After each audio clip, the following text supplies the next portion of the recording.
Hi, I'm Penny Welch-West, and I'm a speech-language pathologist at St. Joseph's Healthcare London, Ontario, where I work with patients who have sustained a brain injury or a concussion. Hi, I'm Greg McTaggart, and I experienced a brain injury. I have worked with the brain injury team at St. Joseph's who helped guide me on a path to feeling better. Now I volunteer and help others who have experienced a brain injury and are dealing with the effects of their injury. Where we will discuss what attention and memory problems can look like, as well as some of the helpful strategies that you may implement during your recovery from a brain injury. So Greg, I want to say that attention and problems are very common after brain injury. And I'm wondering if you can take us through an experience you've had recently when you've noticed it's been especially difficult to pay attention. Oh, well, I've definitely had challenges in trying to keep attention. Often a good example is being in places where there are a lot of people in a very enclosed area. A good example would be attending a friend's birthday party. It was very difficult to continue having a conversation with another individual one-on-one and keep track of all that was going on in the background. I would often have to leave the room after about 15 or 20 minutes just to go outside and clear my head. Otherwise, it was just too challenging to keep track of everything. And that's a really typical experience I think a lot of our patients would have in going into a situation like that. Your example is perfect. So it could be helpful to consider in those situations using noise filtering earplugs. Yeah. Definitely moving from active areas where the party's happening and is more lively into quieter spaces to have conversations that may be more high stakes or important to you to make sure that you're able to focus and pay attention your best. Background music, really common at these things. Asking the host to perhaps turn it off or turn it down or lower that intensity can help improve attention. And then really I like to think about leaving while the going is good, right? Not waiting until, I sort of say, you're still making a good impression at this thing. Yes. And not letting your symptoms dictate that you have to go. We don't want your symptoms to become unmanageable, and so staying for an hour as opposed to 2 to 3 hours can make a big difference in both your attention abilities as well as your feeling of success in those environments. Those ideas would have helped me to manage things a lot better. In addition to being in a crowded room or that sort of thing, it's also very difficult to stay focused if there are competing demands on me, or if there is a need to multitask, or if I am really tired or under a great deal of stress. Sure. So other things you might want to do are plan ahead. Have a buddy system, right? Someone who's taking you to and from the function, and also someone who may be watching for cues that you're getting tired, or even just managing the time, letting you know that so much time has passed and it might be time to leave. Yes. So that you can get out while that going is good.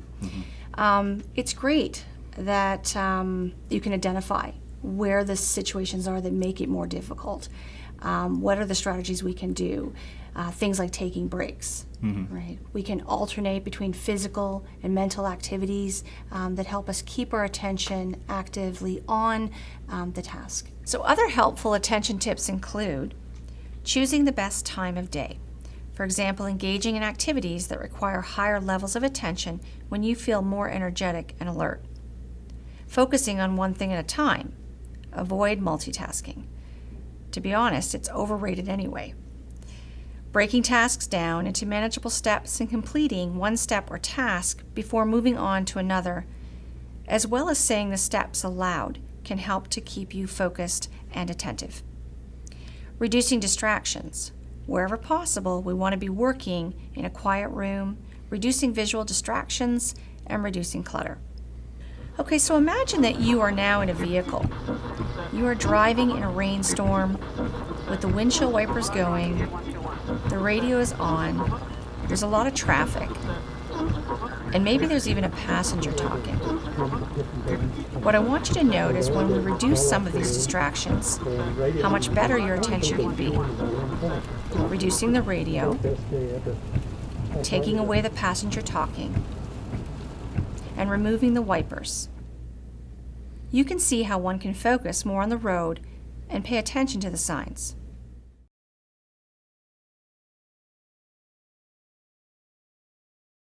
So memory is often very affected after brain injury. Typically we see preservation of long-term memory, but more challenges in short-term memory. Yes. For example, you might remember where you went to grade school very easily, also where you went to high school, but the challenge of remembering a conversation from yesterday Absolutely. might be more difficult. Absolutely. Good. Have you found that? Yes, I have. In some cases, and I was speaking to earlier, I have difficulty just remembering the names of people and places that I previously was at. Okay. Have you developed any strategies that you felt have been useful for that? Yes, some simple things that really help are writing things down, using a day planner, a calendar, and I have used a spreadsheet for my appointments. Using a consistent place to keep items, and I have always used a specific place that I put things like my keys, cell phone, wallet, and I continue to do that always, consistently. Using direct bill paying services to pay your bills, and using a medication dossier or getting a pharmacy to create a blister pack for me to make sure I take my medication at the right amount and at the right time. So those are really great strategies. Many patients also find it helpful and useful to just ask for information to be repeated, right? Just checking in and making sure that they've got the information accurately in the first place. Also grouping things together. We call this chunking. So for example, if you're in the grocery store, it can be really helpful to think about grouping all things that are frozen, all Yes. things that are fruits and vegetables, and making sure you're organizing your list according to where you shop. Yes.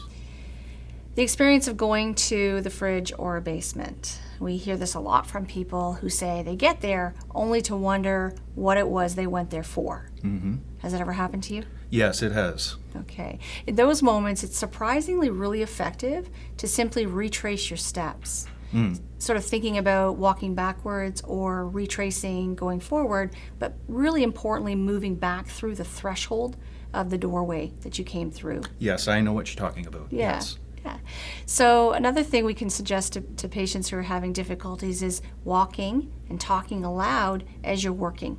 So as you're walking towards the basement, I need to remember to pick up some tools downstairs, something from the freezer downstairs. And so by walking and talking aloud and repeating those steps, you're more likely to remember them. And constantly reminding yourself. That is what it is. Yes. Great.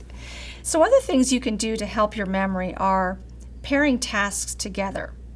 So things that are part of your routine, for example, taking your morning medication at the same time that you're brushing your teeth. Creating structure and repetition within your day and within your week.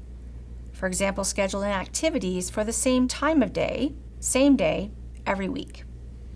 Reflecting back or repeating. So this is about what you think you've heard. You may say something like, "Let me make sure I've understood what you are telling me." Or, if you're having trouble with names, "I believe your name is Greg. Very nice to meet you today, Greg."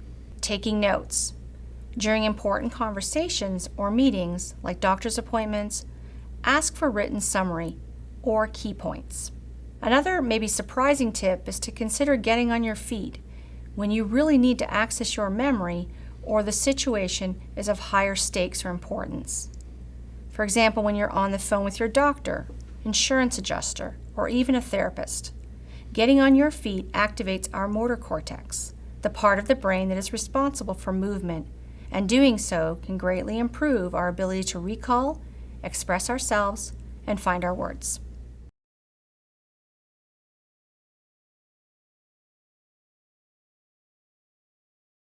So for many individuals, paying attention can be really enhanced through smartphone or tablet use, and particularly during reading on websites. It can be really distracting and very busy.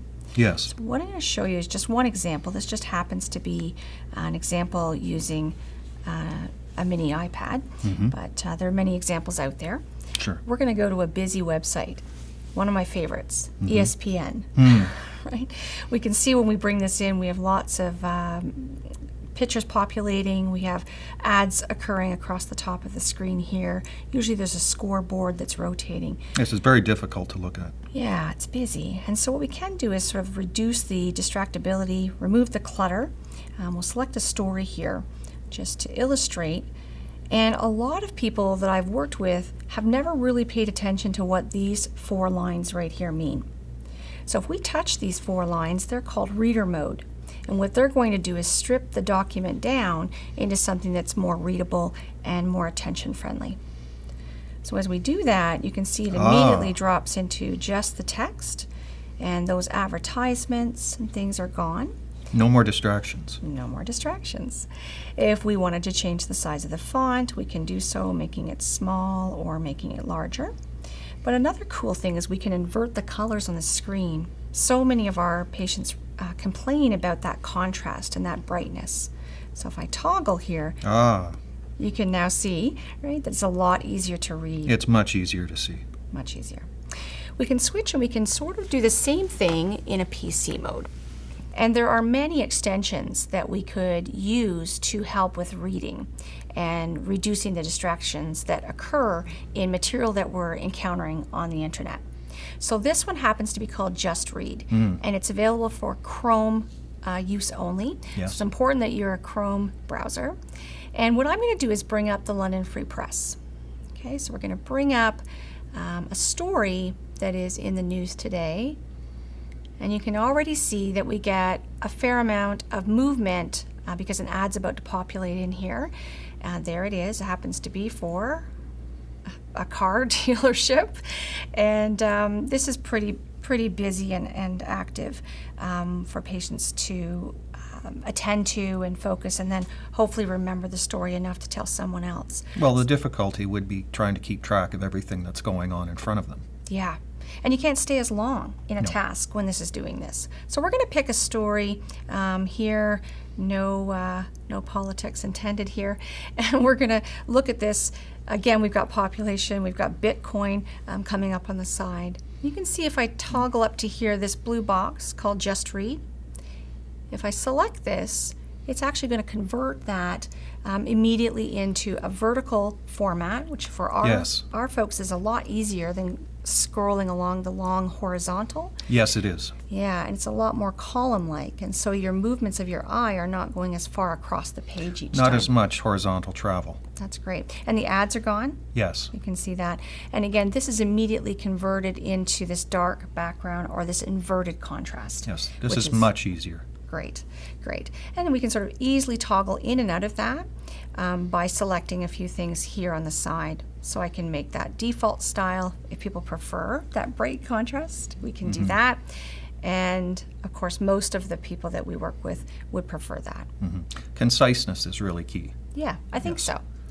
So I think these are ways that people can easily improve their attention to tasks when they're reading and improve the likelihood that they'd remember the text that they're reading. Well, that as well, they will not fatigue as quickly. Yeah, good points. Something that is really important to keep in mind is not to try and go it alone. A brain injury and the challenges with attention and memory are invisible to other people. You may find that friends and family don't understand what it is like for you, and it is necessary to explain things and ask for their help. For example, when having a conversation one-to-one, having distracting noises in the background like a TV or a radio makes it difficult to focus on what they are saying. With important, high-stakes things that needed to be addressed, ask to talk about it when you feel rested. If you go out to dinner, consider requesting a quiet table and ask to go at a less busy time. If you don't feel up to driving, ask them for rides to appointments and for their help in remembering when to go and to be on time. And I guess overall, just know that these problems are very common after a brain injury, and that using these strategies, your attention and memory can improve.